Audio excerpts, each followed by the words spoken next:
Now, the fourth class of Azon Overhaul is all about selecting our site that we're going to be using for this overhaul project. Now, for some of you, you may only be researching one particular site up until this point, and that's quite all right. This particular class can still be useful for you, even if you have only been researching one site, though, simply because you don't always want to go through with an overhaul on every single Amazon site that might be out there. You want to have a good reason to proceed with doing something like this on a site to make sure it's going to be worthwhile for you. So in addition to looking back through your research and deciding which site to overhaul, you also want to be asking yourself whether you should even be doing this particular overhaul on one of these sites that you have researched, period.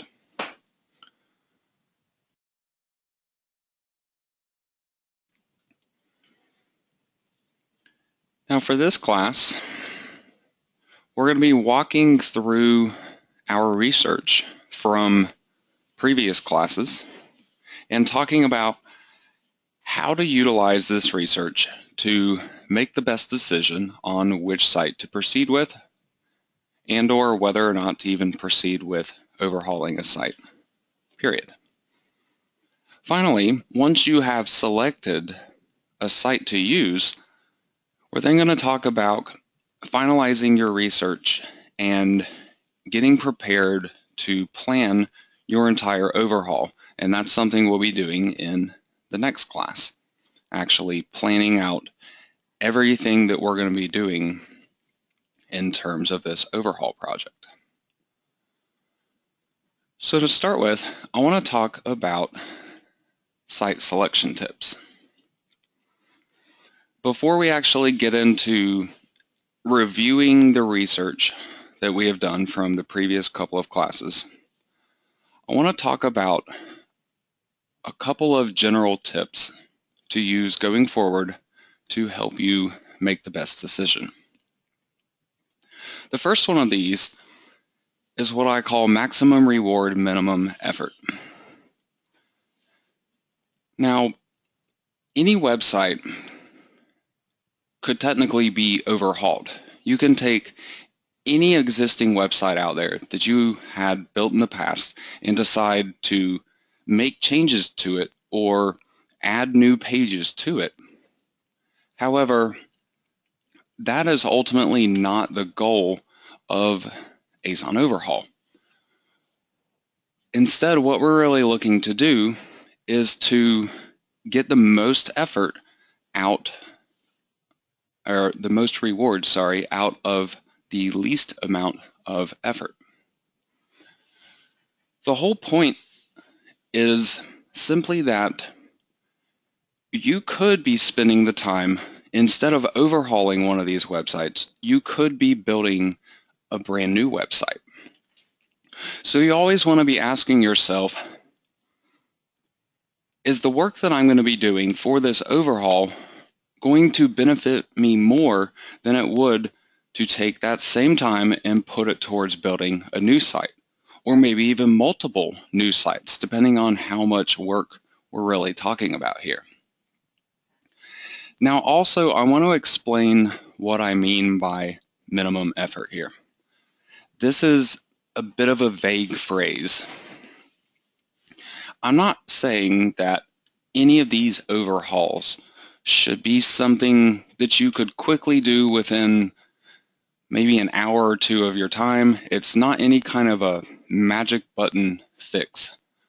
However, we want to be looking at less work overall than it would take to build an entire site from scratch.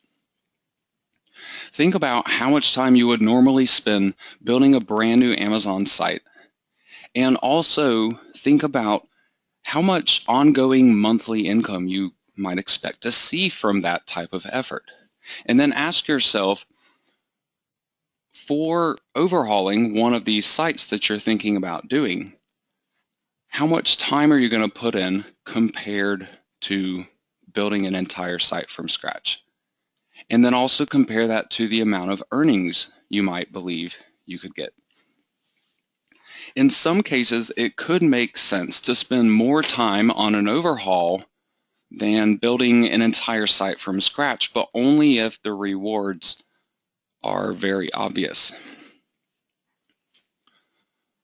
So ultimately, you need to feel pretty good that essentially every hour of work that you put into this overhaul, that you're going to see a good return from it compared to other options that might be available for you. Now, the next thing is successful versus unsuccessful. We've been talking about overhauling different kinds of websites. It doesn't necessarily matter whether your site is unsuccessful or successful. However, if you do have a variety of sites to choose from, and some of them are working and some of them aren't, chances are your successful sites would benefit the most from an overhaul. However, if you're only working with sites that are unsuccessful thus far, then you would obviously want to be asking yourself, is it worth the time to try to fix, say, the best of these sites? Or should I maybe just move on and start a brand new site from scratch? When you're working with an unsuccessful site, you're usually fighting against some kind of a problem that is already in existence on that website.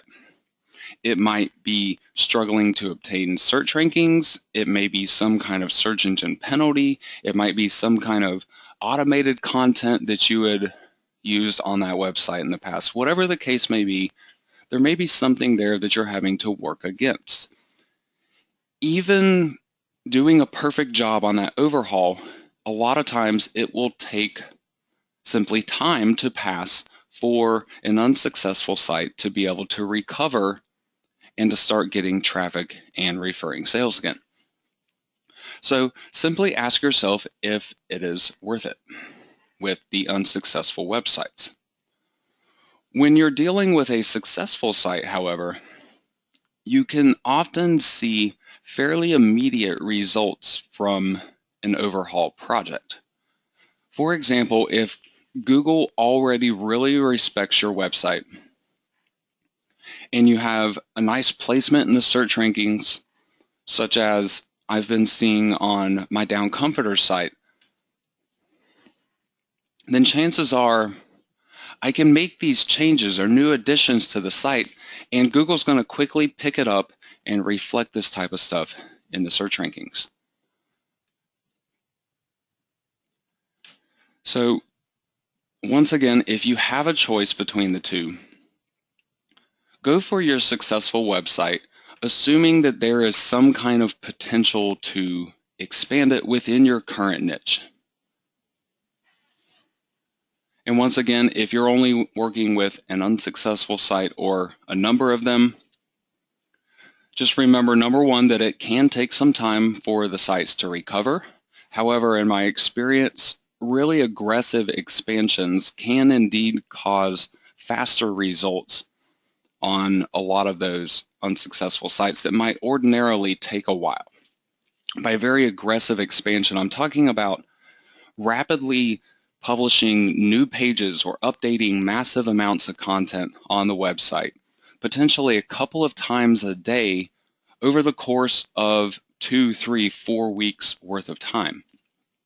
Websites like this, when you're publishing a lot of new pages all the time, Google takes notice of it, and if it's really good content, Google will start to rapidly reindex your website, and it can kind of cause a bit of a snowball effect to take place.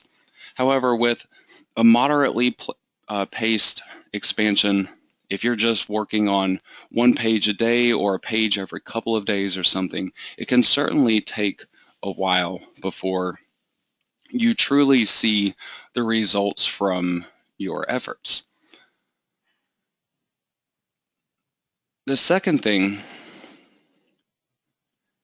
if you're focusing heavily on your Google love checks and whether or not you have existing traffic, existing search rankings on various keyword phrases that are out there, any positive signs in these areas, even for unsuccessful sites currently, means that they are much more likely to be successful after an overhaul.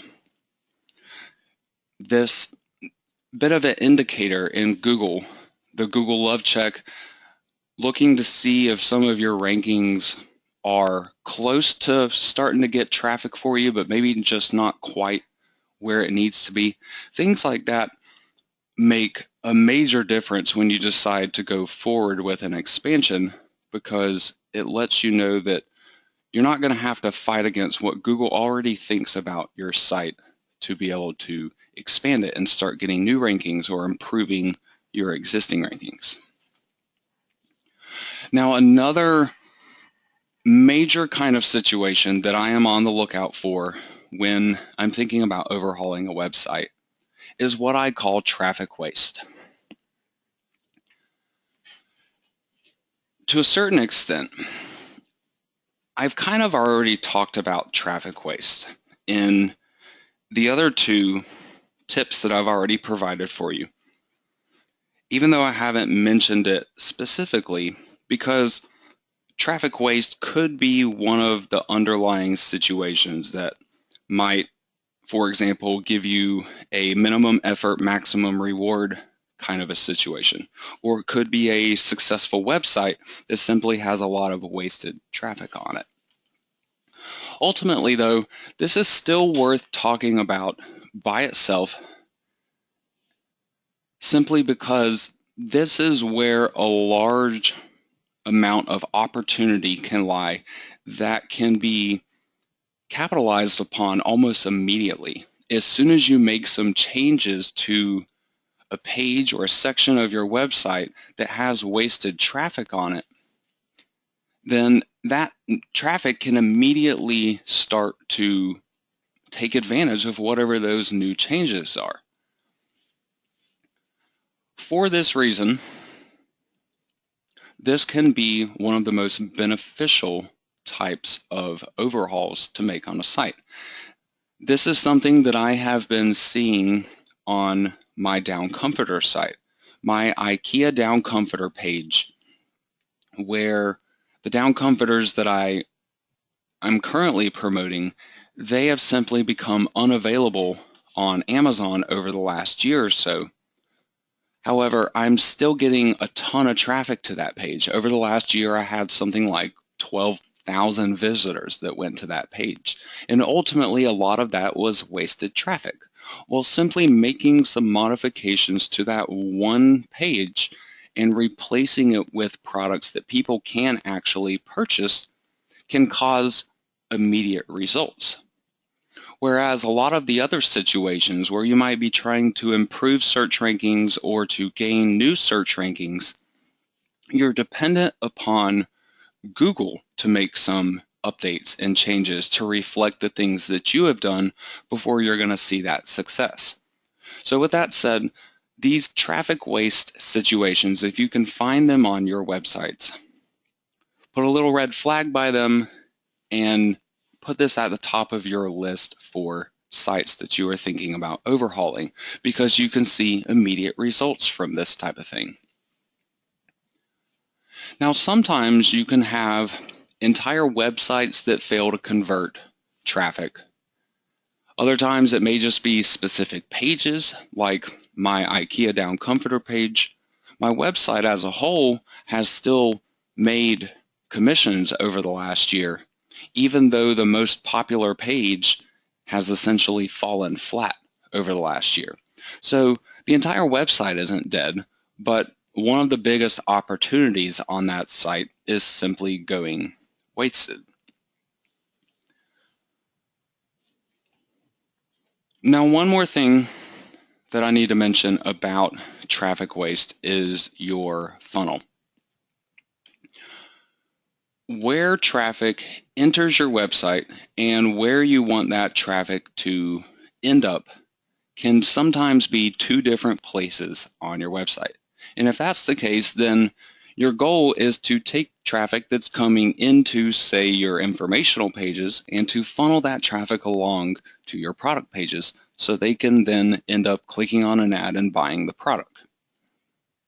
However, if somebody is entering your page on an informational page, any kind of a page that essentially is not the end of your traffic funnel, that traffic needs to be continuing through that funnel before it can really get to your money page. So with that said, traffic that is on an informational page or any kind of a page that is not at the end of your funnel, that traffic should not be viewed as valuable as traffic that is already on one of your product pages. So for example, let's say you have two pages on your website. You have an informational page and you have a product page. And maybe they link up to each other to where your informational page is trying to pass traffic along to the product page. But maybe you have problems going on both of these pages of your website. But perhaps you have traffic entering your site on both of these pages as well. So let's say you have 1,000 visitors coming into your website on each of these pages. So you have 1,000 people coming into the informational page off of search rankings, and then you have another 1,000 people that are coming to your product page off of search rankings. But maybe that informational page is failing to move any of that traffic through your funnel to the product page, and the product page is failing to convert any of that traffic into sales. The 1,000 visitors that you have of wasted traffic on that product page has a lot more potential in it than the 1,000 visitors on the info page, simply because the traffic that comes into that info page, even in the best of situations, you're never going to move 100% of it to your product page. Whereas on your product page, you do not have that extra step. You already have 1,000 visitors on your product page, so you simply have more potential to get ad clicks and ultimately Amazon sales from your product traffic. So when you're looking at traffic waste on your own website, if it is present, consider traffic waste on those product pages to be a lot more important. Whereas the waste traffic on your informational pages, I still view it as important. You should still look into what you can do to funnel that traffic along to your product pages. However, I would not take a site that just had a couple of failed funnels from the informational page. I would not take that as a site that is desperate for an overhaul or that might experience some major benefits from it.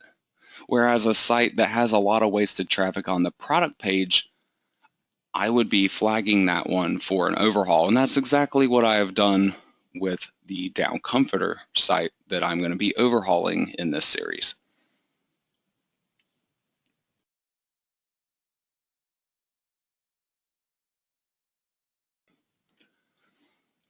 So next up, I want to talk about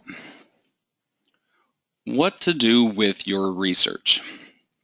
This is the research that you have completed the last couple of weeks in the Azon Overhaul classes, where you have gone through your informational pages and your product pages to find a variety of different information or different opportunities that might be ripe for an overhaul. Well, we want to look back through all this research now and look for certain things that make particular sites a better choice for an overhaul than others. This way we can start to get to the point where we can make an educated decision on which site is the best one to proceed with. If you're only working on one site up until this point, Still go through this type of stuff and ask yourself, do these situations exist? Is there potential for my site in these different areas? And you should be seeing some kind of potential out there, or else you should really be questioning whether or not the overhaul would be worthwhile to do. The first of these is to look back at your Google Love Check research. Whether or not a search engine has respect for your website should be a major factor moving forward, because otherwise you are going to have to fight against that poor respect for your site and overcome it before your site can ultimately start to get traffic. Unless you want to proceed with trying to get traffic another way and not counting on search engines for it, there are certainly plenty of those options out there. However, I like getting free traffic, and I like getting traffic every single day without me having to do anything for it. And there's really no easier way than from search rankings.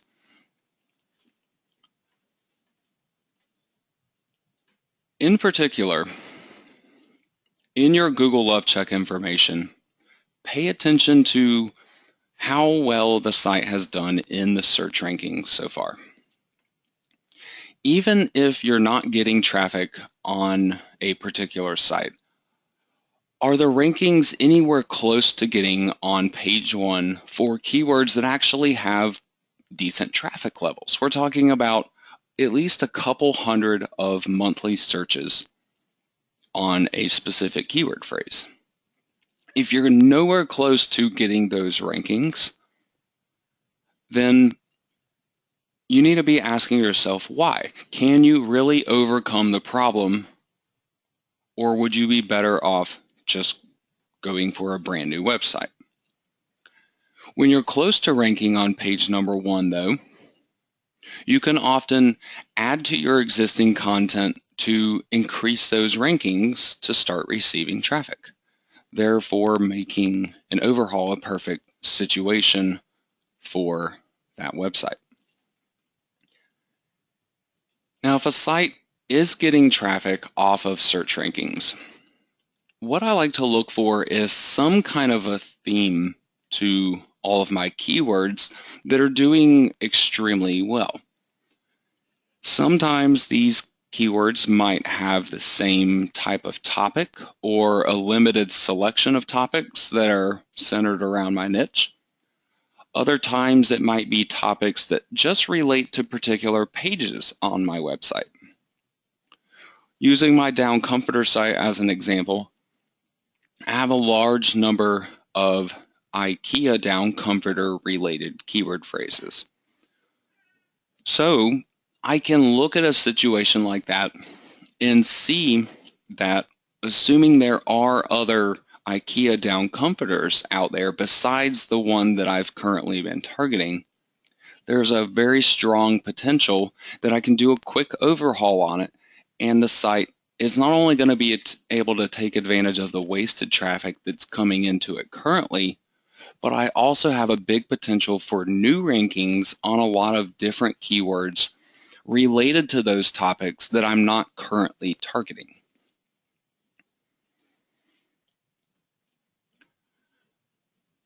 Now, the next thing is structural and content changes.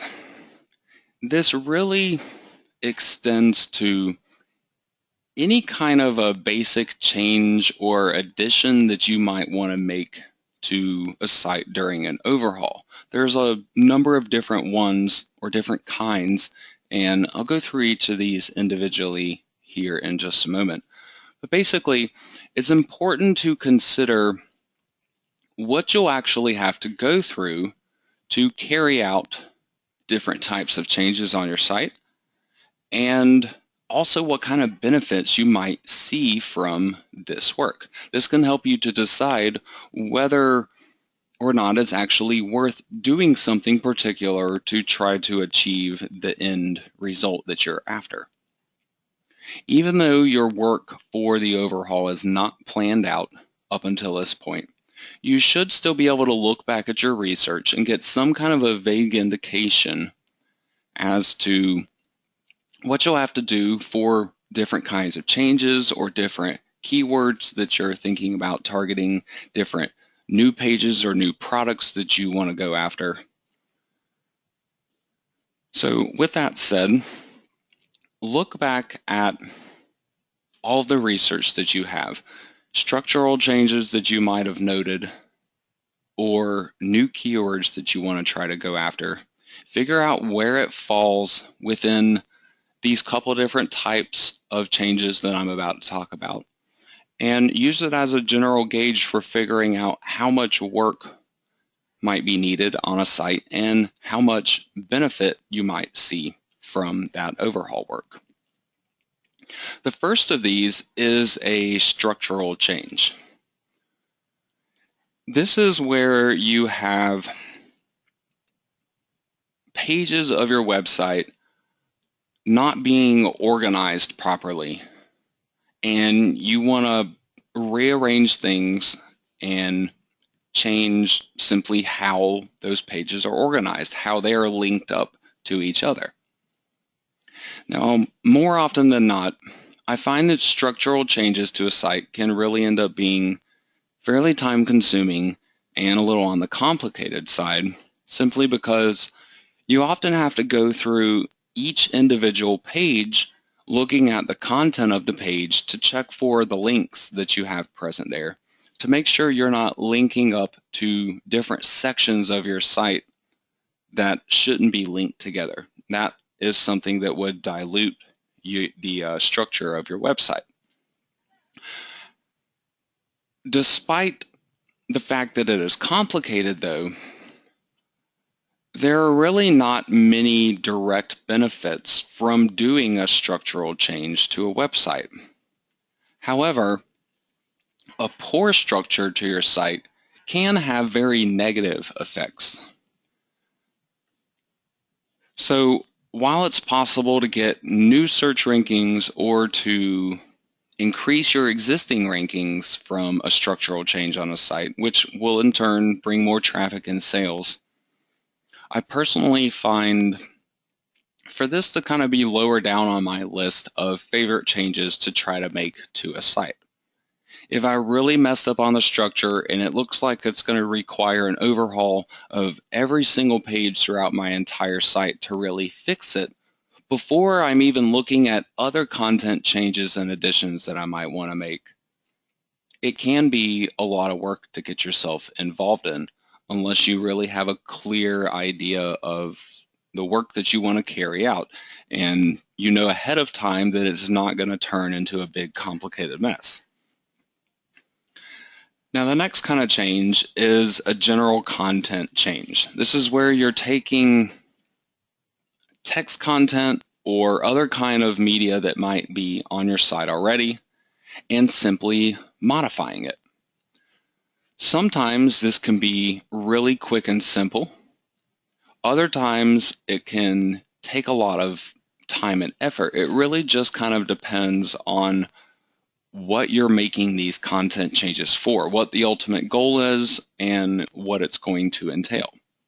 There can also be direct benefits for this kind of work.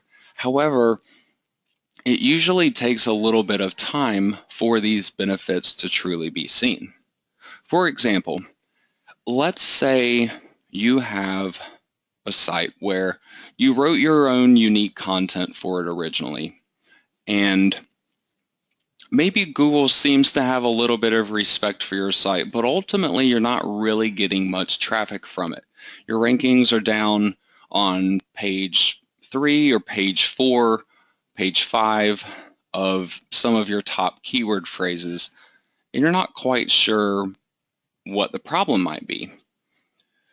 You might be looking at a case of overusing your keywords, where you simply repeat the same thing throughout your content, where you're not really giving quality in-depth information or talking about the subject itself. Instead, you just keep mentioning maybe the name of the subject over and over again. Things like that can drag down your rankings and can require require you to simply read through and analyze and sometimes completely rewrite content to try to fix the problem. And then Google has to realize that you have changed this page and re-index the page and then begin to reflect those changes in the search rankings, which do not happen overnight, even after your site has been re-indexed. So just simply depending on how much effort would need to go into it and what exactly those changes are aimed at, that one can really go either way. On the other end of the spectrum with content changes, something like my IKEA Down Comforter page where I have a lot of wasted traffic, and a change there to simply the advertising that I have can have some very direct benefits for my site. So there can certainly be content changes that go either way. Content additions is another kind. This kind of work is usually the fastest and also has a lot of benefits that it can bring along with it. But sometimes that can still take a little time to get rolling for the same reason that I was just talking about. A content addition is where you would go into an existing page of your site and simply add new content to it, while for the most part, you would probably leave alone what is already there. Google still would need to get your page re-indexed. However, by not completely changing what is there, a lot of times content additions are a more reliable form of an overhaul, and I feel like they generally deliver faster results as such. This could be things like new search rankings on new keyword phrases that you might be trying to target in those content additions, or it could simply be to strengthen the existing rankings that occur on that particular page. Now, the final one is a new page addition. As long as the expansion is done carefully within your niche, I feel like a new page addition can offer the most benefits to you. However, it can also be some of the most time-consuming work simply because you're creating brand new pages from scratch. And on top of that, you also have to figure out where those pages are going to fit into your existing website. Sometimes you can add them into existing category pages where they're simply linked up from the existing pages of your site. Other times you might have to create entirely new sections of your website, which can involve creating multiple new pages, and it can also involve editing, for example, your home page to add in links to that new section of your website. So depending on how exactly you want to proceed with doing new page additions, sometimes they can be more complicated than others.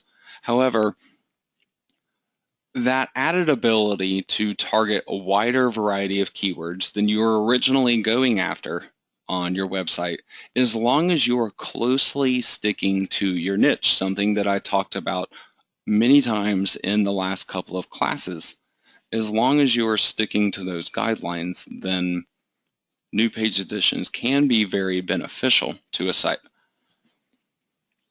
Now again, this information is really just to help to get you to have a feel for what kind of work or how much work will be involved in overhauling a particular site based on the research that you have done, and also how much benefit you might be able to see and how fast you might be able to see those benefits. If you're looking at a lot of time-consuming work on a site, it doesn't mean that you should just say, okay, I'm not going to overhaul this site anymore because it's going to require a lot of work. Instead, you want to consider whether that work is going to be worth the reward that's going to come as a result. Now, the next thing that I want to talk about is traffic potential. Ultimately, We're doing an overhaul on a website to bring benefits in one of two main ways. One of them is traffic, and the other one is sales. We want to bring more traffic to our website, and ultimately we want to get more sales on Amazon than we're currently getting. So traffic potential is the first of these two main benefits that I want to talk about. In general, an overhaul can be done to increase traffic in one of two general ways. We can either increase the existing search rankings of the site, or we can try to obtain new search rankings. With the existing search rankings, we're looking at our research for any existing rankings that we have tracked on the site, in particular, rankings that show a big opportunity to improve upon what we already have there. So we're talking about rankings that have a page 2 plus ranking to where they're not getting exposed to the maximum amount of traffic that they could possibly get by simply adding in some new content to those pages that are ranking a little lower than we want them to be. And sometimes even adding new pages to our site in general can help to increase the rankings of other pages of our site. This type of stuff all is geared towards increasing our existing search rankings. We also have obtaining new search rankings where we're looking at the new keywords that we're thinking about targeting on each site. Sometimes they can be targeted with new content added into our existing pages, or sometimes we have to create brand new pages for the site to target those keywords. Whenever we have keywords that have a high amount of traffic and the subjects are closely relating to other subjects that we already rank really well for, we again have a really strong potential for those particular phrases to gain new rankings.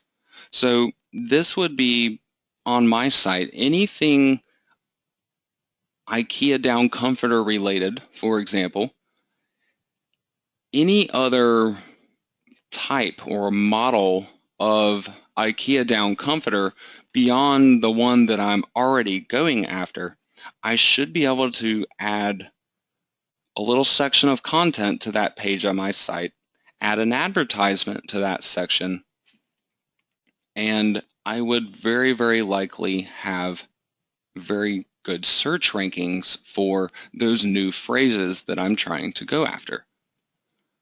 So looking at your research, try to figure out how much potential you see to increase the traffic that's on your website beyond the existing levels. Some of this can be with just your existing rankings, and again, others can be by obtaining new rankings. So assuming that you can convert that traffic into Amazon sales, the more traffic you can bring in, the better off your overhaul efforts are going to be. So when you see more opportunities of traffic potential with one site than you see compared with another site, this should be something you weigh heavily in your decision on which site to pick. Now, the other thing that should weigh very heavily on that decision is your product page potential. This is the second main way that a site can benefit from an overhaul, and that is to ultimately increase the number of Amazon sales that you are getting from that site. Now, in general, we can accomplish an increase in Amazon sales on a site in one of three ways. The first of these is by increasing conversion rates.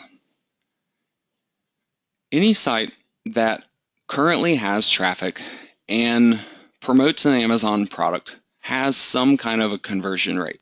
We're talking about how many people visit your site, how many people click on your Amazon ad, and ultimately how many people buy through your link.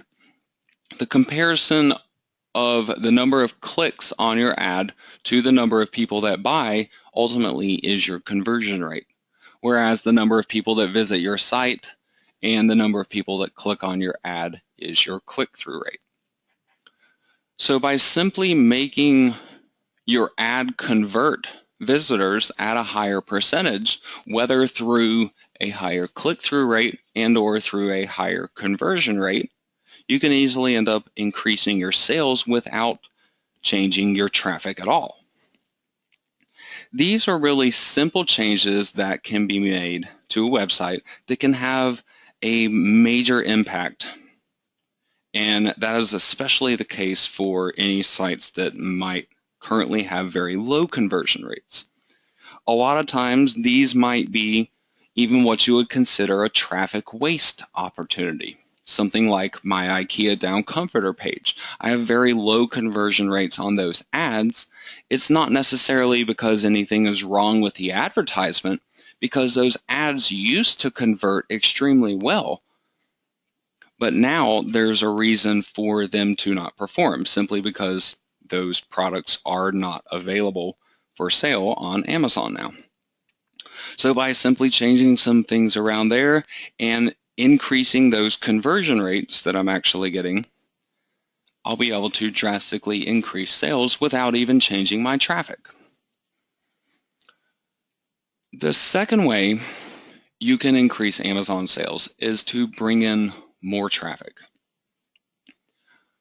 The more traffic that is seeing your Amazon ads on your website, the more potential you have to get sales. Simply by expanding your existing content to get better search rankings than what you already have, or to obtain new search rankings, is a really easy way to simply bring in more traffic to your site. However, you can also improve your traffic funnel, where you're transferring people along from the informational pages of your website down through your product pages. You can look at poor performing pages in those areas for funneling that traffic along and make improvements there to simply bring more traffic into those product pages. On my IKEA Down Comforter page, I am hitting this from both of these angles that I've talked about already. I'm going to be increasing my conversion rates by finding what's going wrong with the traffic trying to buy something off of that page currently and changing it. I'm also going to be bringing in more traffic to that page than I am already receiving by not only trying to retain my existing search rankings, but also going after a number of other highly targeted keyword phrases that are very closely related to the topics that that page already ranks really, really high for. So these keywords are going to be other keywords related to IKEA down comforters. It's going to be those other models of down comforters that I am not currently talking about and that I'm not currently promoting. I was able to find 5 or 6 of them out there. I should easily be able to get rankings on most likely all of those for a wide variety of different combinations of those keyword phrases too, to help bring in more traffic to that page. And finally, the third way to increase your Amazon sales is by advertising new products. However, this one does require a little bit of caution. Typically, you can increase Amazon sales by advertising more products. However, you have to add these into your site properly. For example, if I just have one page on my site where I know I have traffic coming in, like the IKEA Down Comforter page, I could add new products into that page, which I am certainly planning on doing, but there is a limit to how many products I could ultimately add onto that page before it stopped making sense or before it stopped working with what I'm trying to target. Anything outside of IKEA Down Comforters would certainly not work there. So that general rule of thumb with advertising new products only works when you're carefully selecting them and adding them into appropriate places. Now also consider when you're adding in new products to existing pages of your website. If you're promoting more than one product on any given page, you may end up decreasing your click-through rates on existing ads that are already there. For example, you have a page that promotes one product right now. If you add a new product onto that page, you may end up lowering the number of people that click through for that original advertisement. However, you then gain some new people that start clicking through on the second ad. As long as those two ads made sense on that page, there may even be some people that like the new product that you have added in that would have never clicked on that first product. And so to a certain degree, again, as long as this is being done within reason and with a real purpose behind it, adding in those new products to existing pages of your site can be beneficial. Now you can also create brand new pages for your site to simply promote new products. If you're ever questioning whether a product really belongs on a page that you're thinking about adding it to, or if you're questioning whether you have too many products being promoted on that page already, you can always simply create a brand new page for it. That is kind of hard to fail with taking that approach. For example, on my IKEA Down Comforter page, let's say I was able to find 20 different models of IKEA Down Comforters, and I felt like I could really get top search rankings for keywords relating to all of them by covering them all on my site. But 20 products all on one page certainly feels like a little overboard. However, I could turn my IKEA Down Comforter page into essentially a category page where I then have individual pages for each of the different models of that down comforter, and my IKEA page links up to all of those subpages of my site. So there's always a way to go about adding in a new product the right way, as long as it truly fits in with what your site is about. So again, looking at your research, do you see potential for your site to be able to increase the Amazon sales in any of these three ways? The more potential sales that you can bring in to a site, the better off you are going to be with this overhaul work, obviously.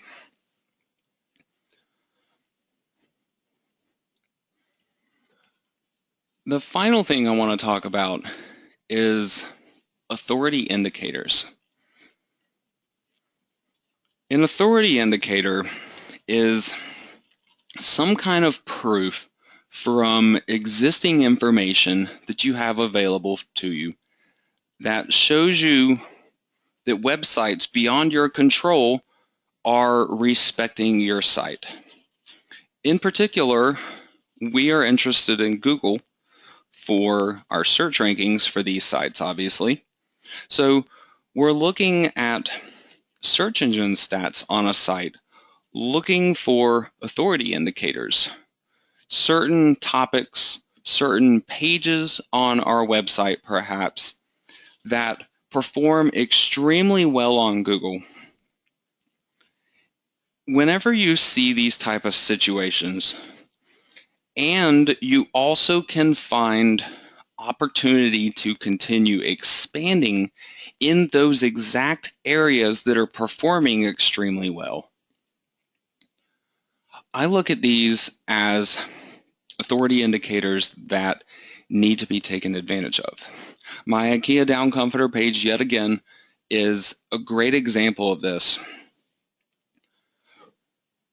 By it ranking really high on IKEA Down Comforter related phrases, and also for the phrases centered around the actual down comforter that I do promote currently on the site, I should be able to expand outward and target all of the other different kinds of down comforters within that brand, and should likely be able to gain traffic from all of them as well. These types of situations can pop up on websites just like they have done on mine. It may or may not be a page that is wasting its traffic. The point is, you're looking for some kind of confidence to proceed with expansion in a very limited area. If I were to just look at my down comforter site in general and just say, okay, I want to expand this website, what more could I do? The first things that would come to mind would simply be to, go and find new brands of down comforters perhaps and create new pages for them. While those certainly could be good opportunities, and I am planning on trying a couple of new brand pages on that website, ultimately, I don't have any kind of confidence that Google will definitely pick up those new pages and give me a really good ranking for them, because there are no existing authority indicators for those specific subjects because I'm not currently targeting them. So I'm looking to dive even deeper into the subjects that I'm already going after and to try to target new keywords within those still limited groups of subjects. So I call this more of a tactical expansion to try to take advantage of those strong search rankings. Anytime you see something like this where you can notice these authority indicators for your niche for certain keywords or certain pages, always flag this as a site that should be given priority when it comes to choosing which site to do for an overhaul, because these are going to be your most successful ones in the end.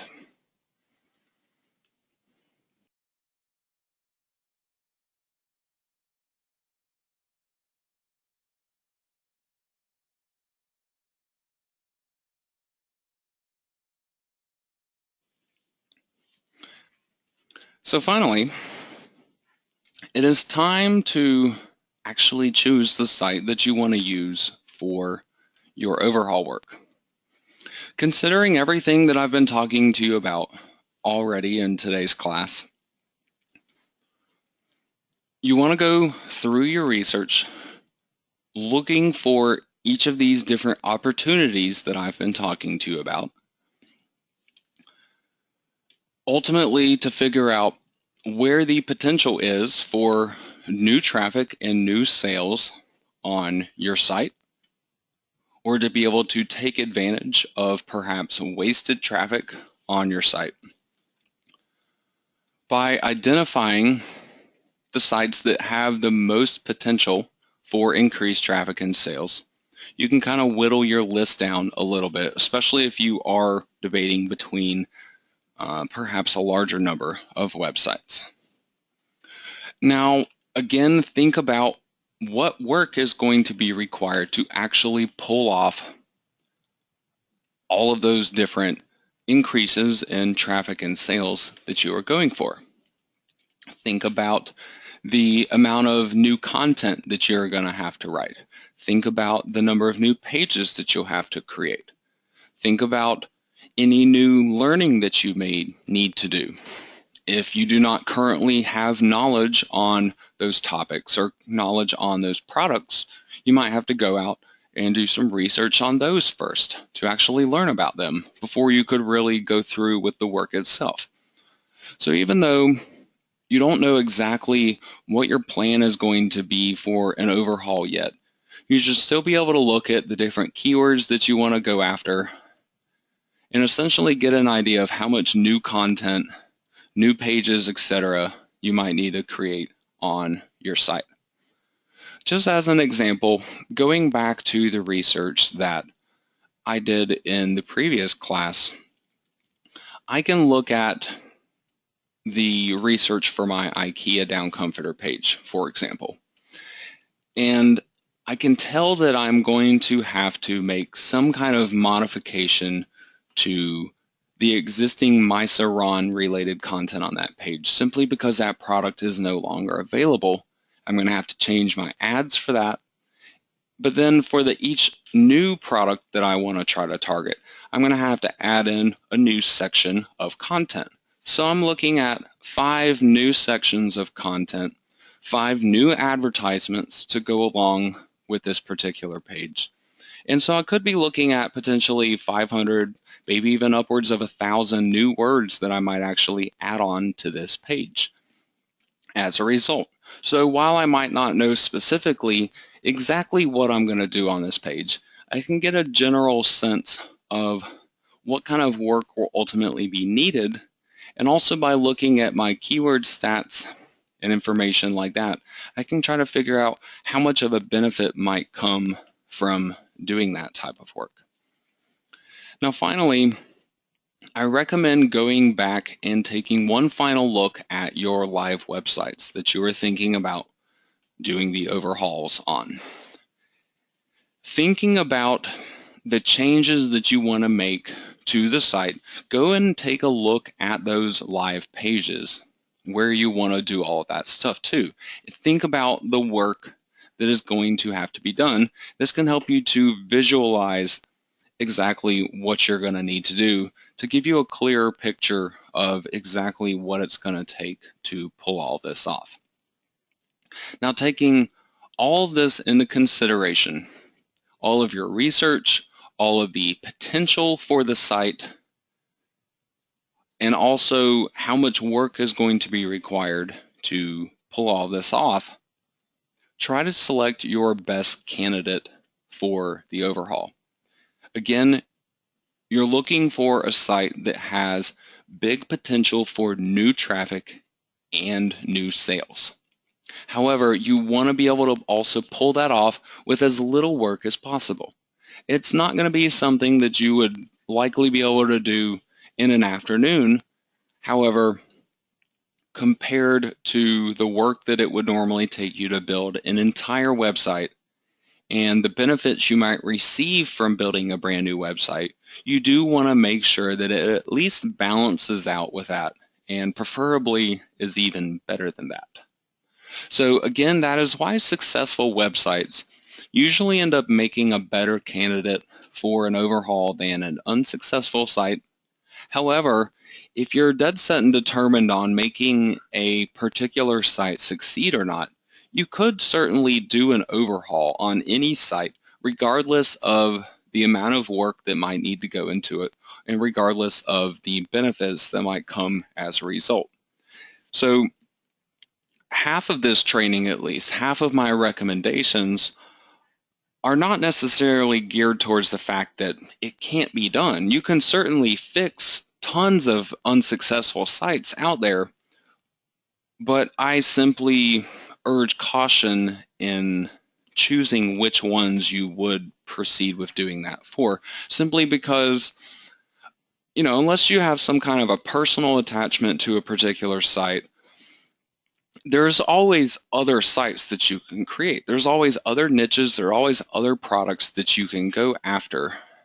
So I simply want to put the recommendation out there that if there is a better use of your time than trying to overhaul a broken website that's currently not working and not doing anything for you, then by all means take that better option, that better use of your time. Don't be afraid to abandon those websites if you simply need to. If you feel like it's just going to take too much work and too much effort to fix them, and ultimately if it might not bring you that much benefit, even in the best of cases, think about what's the best I could possibly do with this site. If I could repair all of these search rankings that I'm trying to fix, where would my site be sitting? What kind of traffic might I be looking at? What might I be looking at in terms of Amazon sales? And, is it worth what it's going to take to pull all that off. Again, I like to use the new website rule of thumb. Think about what it would take for you to build a brand new site and what you would get from building a brand new site.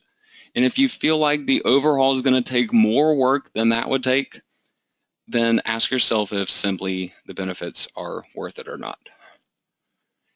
In most cases, though, this situation where the work maybe not necessarily equaling out to the benefits that you get is really most commonly going to arise with your unsuccessful sites. My site, downcomforterguide.com, once again, using it as an example, I certainly believe that I can do a lot less work on that website on a fairly targeted number of pages with this overhaul, but my benefits that come from it should be significantly more than what I could get from building a brand new site from scratch. Going after the wasted traffic that I have on that website and trying to get that traffic to convert for me once again, that alone will be a fairly minor change, something that I should be able to complete in less than a day and could make a major difference in the monthly earnings that that site has. On top of that, though, I feel like there are a lot of other opportunities for that site with additional keyword phrases that I can target both on existing pages of the site and even on some new pages of the site. So I feel like there are a number of different opportunities that would not require a ton of work. Ultimately, maybe a quarter of the work that I would normally put into building a full website, I should be able to put into this overhaul, and yet the benefits that I think I should receive could potentially be 2 to 5 times as much as what I might normally make off of a brand new website built from scratch.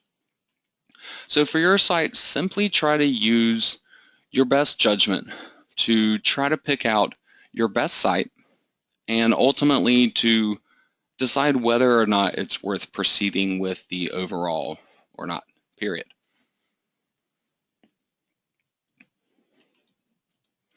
Now, once you have selected a site that you're definitely going to use and proceed on with an overhaul with, there are a few more things that I recommend on doing before we get to the next class, which is going to be when we actually plan out everything that we're going to be doing for this overhaul project.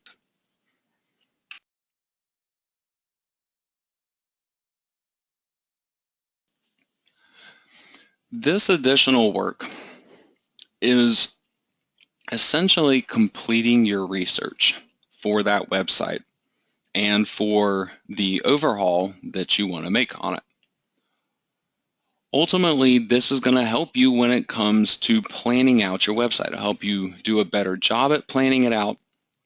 It'll help you to make sure that those plans will be more successful in the long run too. The first thing is to explore all of your potential info topics and product choices.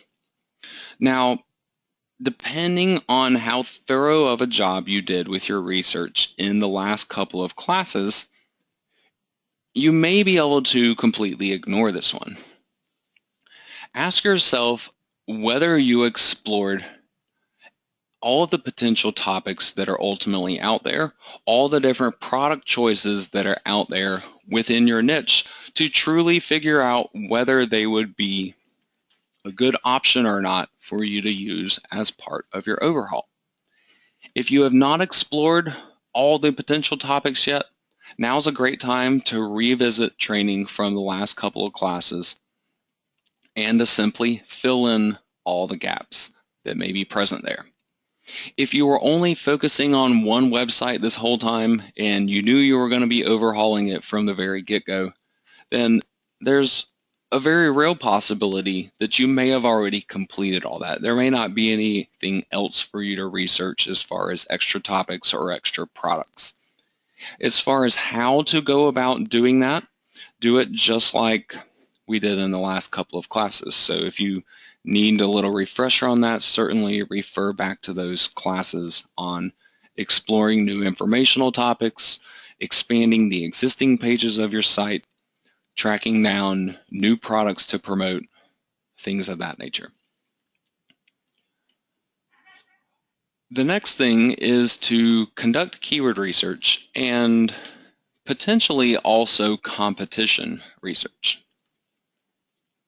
First, look back through the research for your site and look at any new topics or products that you have that do not have keyword data to go along with them, and fill in the gaps with that information. You certainly want to know what kind of traffic potential you're ultimately looking at for all these different phrases, because sometimes you may decide, well, it just might not be worth going after one of these topics that I had originally picked out if maybe there's no traffic for it. You also have the situation where the topic that you're thinking about targeting, it might be an excellent topic, but maybe you're not calling it the right thing, or maybe you're not phrasing it the right way, and so therefore you may not end up ranking on the right keyword search that you want to be ranking on, the one that has more searchers on it, for example. There are different variations of keyword phrases that basically mean the same thing, but one of those phrases can be much more heavily searched than others. So simply knowing what to call all the different products or all the different topics that you want to be going after to be able to properly target the right keyword phrase on all those different sections of your overhaul, that's really important stuff to know before proceeding on and actually start planning, and especially before you actually start writing your content or even hiring someone else to write the content for you. Now, another thing that I don't consider to be absolutely necessary, however, it can be helpful still for you to do some basic competition research on Google for the various keywords that you're thinking about targeting. In general, though, this is really something more so that you should focus on if you are overhauling an unsuccessful website. A successful website has the advantage already in the search rankings because of that existing authority.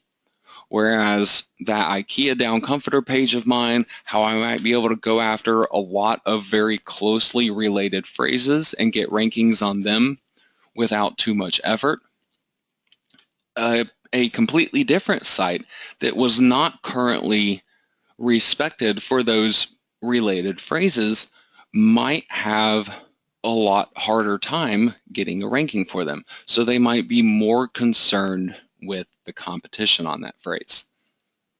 Now, in the guidebook for today's class, I provided a quick guide on how to check the competition on a keyword phrase. This isn't a surefire way to check competition, but this is what I consider to be a very quick gauge for competition that ends up working out in a large percentage of cases, at least. You simply search the all-in title phrase of any keyword phrase on Google to find out how many results are there, and use the number of results to base how much competition is out there. Using the information in that guidebook and the chart that I've provided for you of the different levels of competition and the different numbers of results, you really want to be more focused on low competition or moderate competition phrases, especially if you are an unsuccessful site. However, if you are a successful site and you can see those authority indicators in particular topics of your niche, Don't be afraid to go after much more higher competition keywords. Now, on top of that, while it is beneficial and can certainly help to target all low competition phrases, I wouldn't count on being able to do something like that. For pretty much any given niche that is out there, you're going to have a variety of competition throughout the different phrases that you might be wanting to target. So the ultimate goal here is to make sure that at least some of the keywords that you're trying to go after, that some of them will be lower competition. And in addition to that low competition, you still need to make sure there is traffic to go along with it. You can make up some kind of a nonsense keyword phrase, and it's definitely going to have low competition, but if there's no traffic to go along with it, there's no point in actually targeting it.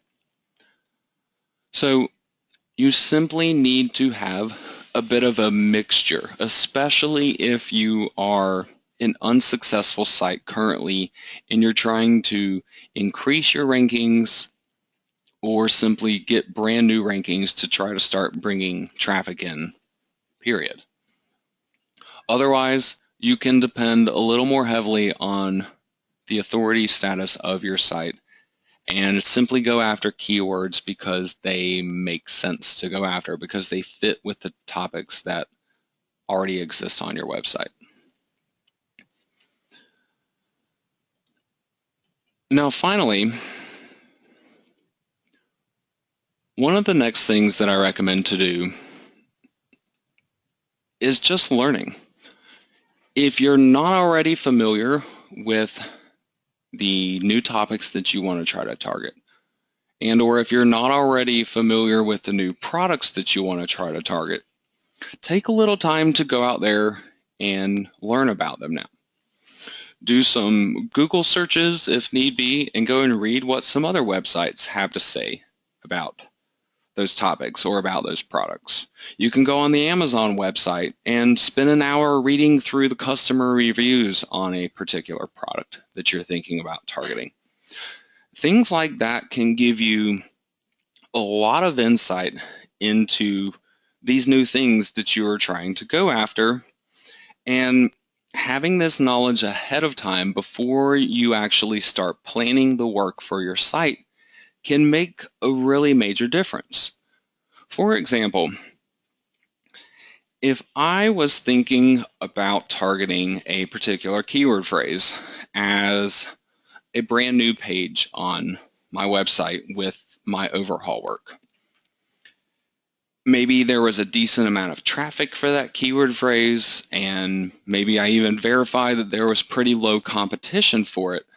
But ultimately, when I go out there and I start learning about the topic, I realize that maybe there's just not much to say about it. Even getting really creative, maybe I can only stretch it to 300 or 400 words at the most. If I didn't learn about the thing ahead of time, I wouldn't really know that until I had my site planned and I was sitting there actually working on writing up the article for that particular page. And then I would be like, uh-oh, I'm missing some information here. I'm going to end up with a really small, insignificant page on my website unless I have something more than I can add to it.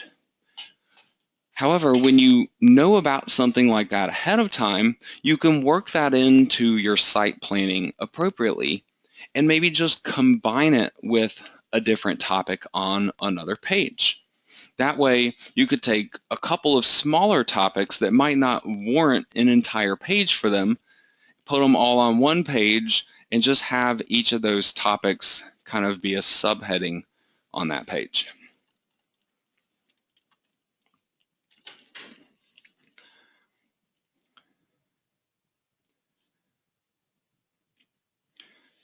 By simply being able to put forth the work and take some time to gain this extra knowledge about all these new topics that you want to try to target. Even if you're not planning on doing any writing for your site at all, if you're planning on outsourcing every single scrap of that, this extra learning is still really beneficial because it helps you make a better plan for your website. You still have to let the person that's doing the writing for you know what to write about. You have to let them know what all the different page topics are going to be. And not only that, but if you have some kind of knowledge about it, you can get more specific with your requests to your writers. That way you end up with simply better work as a result. Now, the last thing that I want to mention here is explore what works and what doesn't work. Now, this may seem pretty straightforward and obvious to you, but I really find that a lot of affiliate marketers, a lot of internet marketers, a lot of just website builders in general really don't do a lot of this. They will oftentimes be looking for, say, somebody like me that's already done it before, and they just want to know specifically what does work. However, by never really experiencing it for yourself, by never knowing what leads to the things that don't work, sometimes you just don't truly grasp everything that is involved to where you'd be able to make your own decisions moving forward. This is something that I have done for 20 years, basically. Anything technology related, anything related to websites or marketing or programming, I'm all self-taught in those areas. I didn't know how to do those things when I first started trying to do it. I learned by trying and failing and stepping back and saying, okay, why did this not work? And then trying to make some changes to it and giving it another go. When you have an existing Amazon website and you have Google stats and Amazon stats to work with, you can use that information to direct you to very specific areas of your site that are working and other pages that are simply not working. I'd highly recommend, since you have gone through all the research for an overhaul up until this point, you may even be able to do this for sites that you're not going to end up overhauling if you had already researched a couple of other sites before you ended up choosing one. Go back through them, go back through that research, and look at your live websites. Look at the pages that are working. Look at the pages that have good search rankings, and take a few minutes to look back through your writing on that page and ask yourself why. Look for that targeted keyword phrase in your content. Look for other similar phrases in your content. If you have a page on one of your sites that's converting Amazon traffic into sales really well, or it's getting a really high click-through rate, look at the page. Try to figure out why it's performing how it's performing. You can also do this on the other end of the spectrum with things that are not performing. However, the one thing that kind of complicates exploring what works and what doesn't work is the simple fact that sometimes there can be more than one cause of something to either work or to not work. For example, on my IKEA Down Comforter page, if I looked at a limited selection of stats from that page and saw that I was getting a lot of clicks on my Amazon ads, but ultimately they weren't converting into sales, I might, at a quick glance, assume that it's not working, and I might chalk the reason up to being something having to do with the content of my page, or maybe the advertisements, or the placement of the advertisements, or any one of a number of different things like that that have to do with any given page on my site. Again, though, by taking a closer look at it and truly asking yourself why it's not performing or why it is performing, you can give yourself a much clearer picture of really what's going on, and you can use this kind of thing going forward. For example, if you have a page on your site that is performing extremely well, even if it's not the site that you're trying to overhaul right now, this could be a completely different website.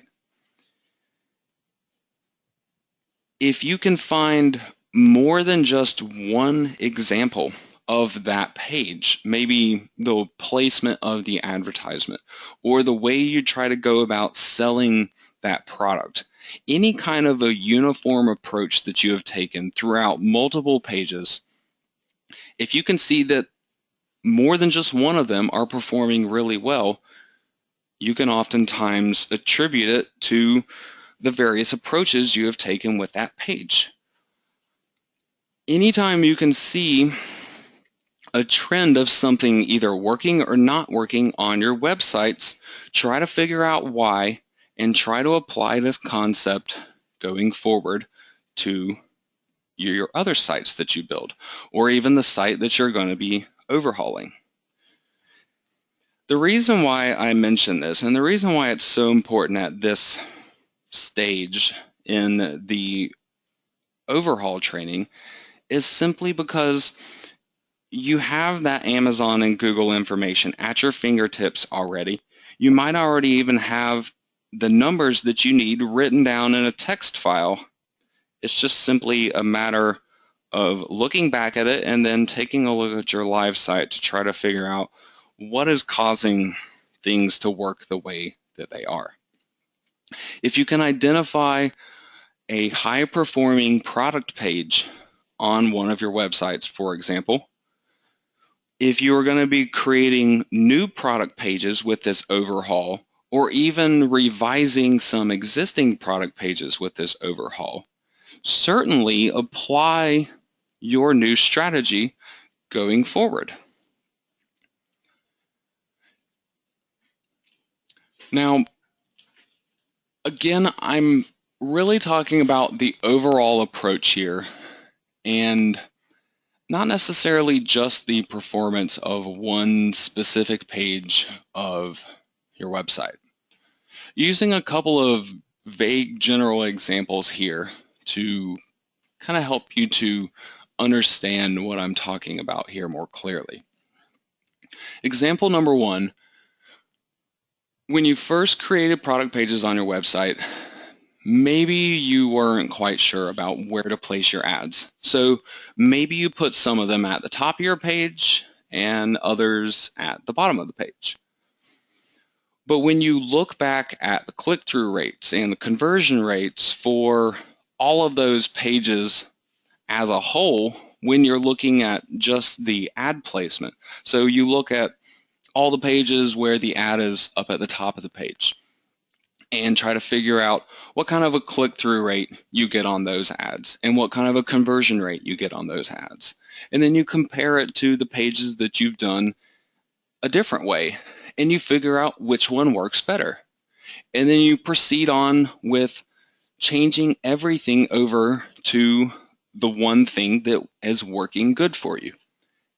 You can even continue on like this essentially forever, making minor variations to it. You could then take that version that's working the best currently and put that throughout all of your pages, and then just make a small change to half of them and leave half of them alone. Maybe you put all of your ads up at the top of your page, but on half of them you leave out the price, and on half of them you have the price. Just by making one minor little change like that. If you start changing more than just one thing at a time, then it becomes much more unclear as to what exactly has caused the increase or the decrease that you're seeing. However, making minor adjustments at a time like that, you can constantly be improving upon whatever tactic it is that you are using for any site. This does not apply just to Amazon websites. This is essentially the core of my entire career as an internet marketer. Everything that I've ever learned how to do, everything that I have ever succeeded at, ultimately began as a bit of a trial and error process. So even though you are going forward with this overhaul based upon my recommendations, I still highly encourage experimentation by trial and error, as long as you are doing that carefully to where you can actually gauge the results of that trial and error. And again, you do that by just making minor adjustments at a time so you can truly see what those changes are causing to take effect on your website. Now, to give you another example, when you first built your website, let's say all of the informational pages on your site, you wrote a lot of really useful, in-depth, unique content for those pages. But then maybe you use some kind of an automated software to generate all the product pages for your site. If the stats on your site show you a very clear picture as far as maybe the info pages have really great search rankings, but maybe the product pages are nowhere to be found in the search rankings, you again get a much clearer picture of how you should proceed. So you can not only use the trial and error experimentation to help you increase click-through rates and conversion rates on Amazon ads and things like that, but you can also use this same type of thing for experimentation with SEO, for simply trying to get better search rankings. There's nothing wrong with trying to experiment. And when you're basing those experiments on pre-existing knowledge or pre-existing stats that can prove certain things one way or another, you can make much more educated decisions on how to proceed. You can always look deeper, though, to essentially examine other aspects of your strategy, like the way you're funneling traffic through your site, for example. So it may not always be clear exactly, what is working and what isn't working. If you're not sure, definitely don't make a drastic change to your site unless you do have a really clear picture of what is causing it. But by all means, if you don't know the right way to do something and you can at least verify that a specific method does not work, simply try something else. It's better than leaving it in a way that you know for a fact does not work. I also like to say that even the light bulb was invented this way. It's fairly common knowledge that when the light bulb was being invented, Thomas Edison actually tried a number of different kinds of filaments to light up the light bulb. And he failed countless numbers of times and yet didn't give up. He didn't look at it as a failure. He looked at it as learning a way not to do it. I look at websites and affiliate marketing and the whole online business the same type of way. Anytime you can learn a way not to do something, you're still going to benefit in the long run, as long as you can learn from those lessons and adjust your future strategies accordingly.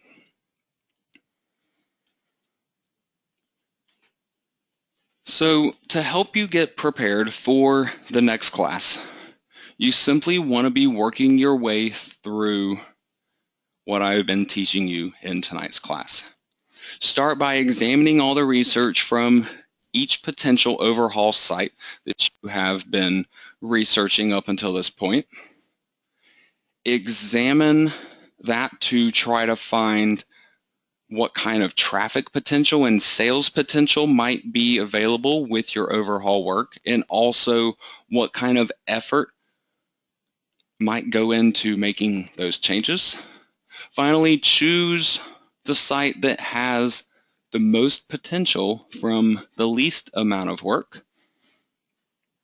And then finally, you want to complete all of your site research to prepare for your planning. So this is everything that I was just talking about, having to do with learning about your content, filling in any gaps that might exist with your research, with new topics or new products that you might be able to promote on this particular site.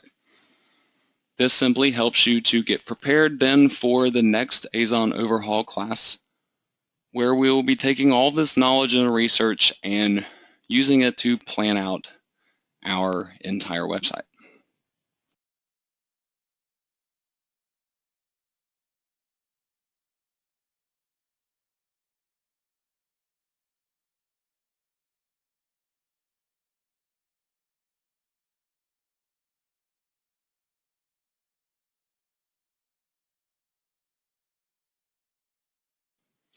So I would now like to go ahead and open the floor to any questions that you may have. If you do have a question you would like to ask, just simply punch it into the chat box for me. And if I am in the middle of answering something already, I'll be happy to get to yours as quickly as I possibly can.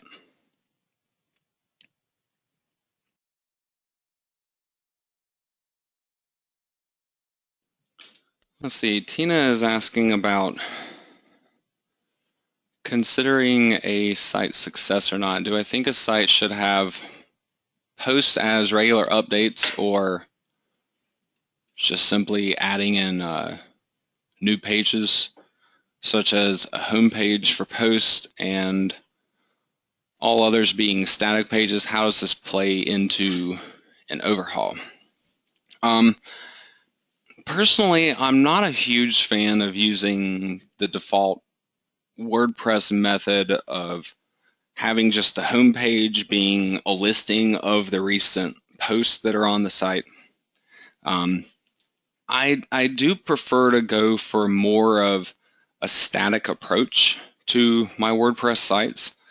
Even if I am using WordPress posts and not WordPress pages, I still give it a permanent appearance on my website. I still try to make things not dated, for example, simply because I don't always plan on going back to my Amazon websites and changing anything. I don't always plan on revisiting them and adding new pages of content.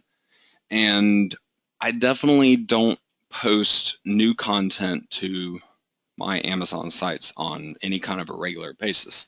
So with that said, I don't tend to do the blog style design like that with a homepage. If your site is currently utilizing that blog style design on the homepage, and you're not planning on doing continual updates to a site, if you're just planning on doing an overhaul and then just trying to leave it how it is, you may want to consider a redesign of just your homepage, for example, to turn it into a static homepage. You could use the training in, for example, the Azon home study course that was provided along with Azon Overhaul. My homepage design there takes, different sections or categories of my website, and it links up to a couple of static pages that might be present there, but I don't necessarily link up to all of my static pages on my website in all cases from the homepage. So as far as how it currently would play into an overhaul with how your site might be, I'd really look at it from more the structural change type of angle, how I was talking about in, I believe it was 2 classes ago, that would have been, where you basically want to look at all of your content and ask, how can I arrange this and organize it into a couple of different categories that each have some kind of a special separation in terms of what all the topics will be about that are organized into each of those categories. Things like this can help to not only make your content more easy to find when a visitor lands on your site. They don't have to just scroll through a huge page of listings of posts. They can just look at smaller areas that have short titles that are much easier to digest, for example. So you can not only make your site easier to navigate, but I also feel like it helps search engines navigate the site better. It helps search engines understand what content relates to other content on your site. So as far as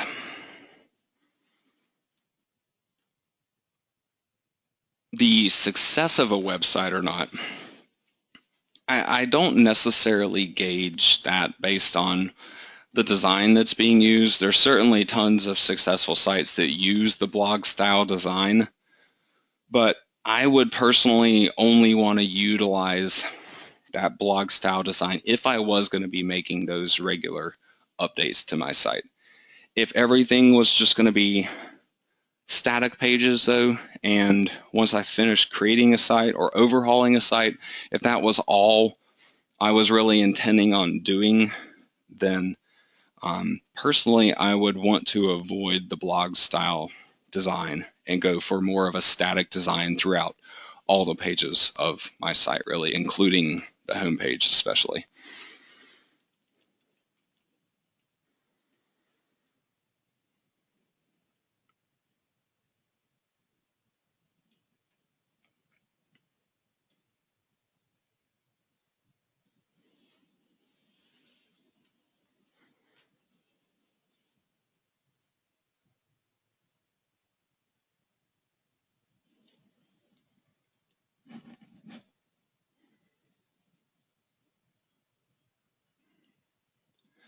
Let's see, Tina is also asking about how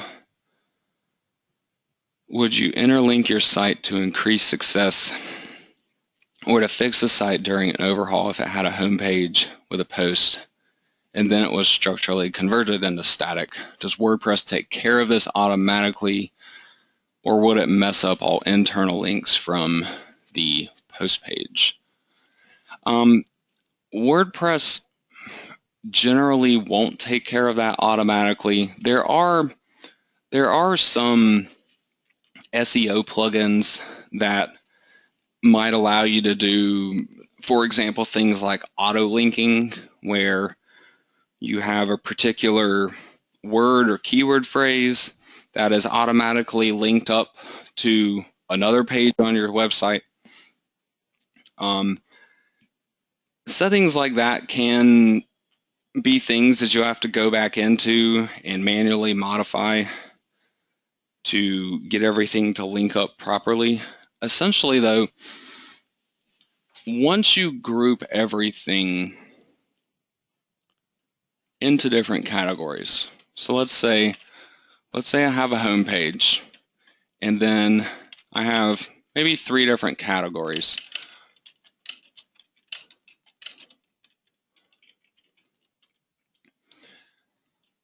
And then under these 3 different categories, I have all these static pages.